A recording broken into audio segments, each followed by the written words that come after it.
قضية الشحات والشيبي تشتعل.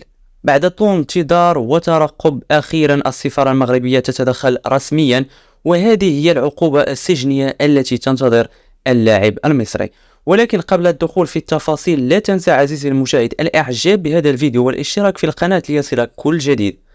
طبعا الكل شاهد فيديو الاعتداء اللاعب المصري حسين الشحات على اللاعب المغربي محمد الشيبي، وذلك قد جاء عقب نهاية مباراة الأهلي المصري ونادي بيراميدز، والتي انتهت بفوز هذا الأخير بثلاثية نظيفة.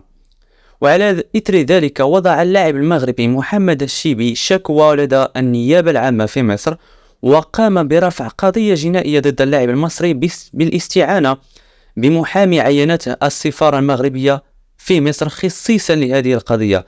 وكما يعلم الجميع، حسب قانون الرياضة رقم 71 لسنة 2017 المادة 85، فإن اللاعب حسين الشحات قد يواجه عقوبة تصل إلى السجن ما لا يقل عن سنة وما لا يزيد عن 3 سنوات. طبعا هذا إذا اختار الشيبي التصعيد واتخاذ كل الإجراءات اللازمة.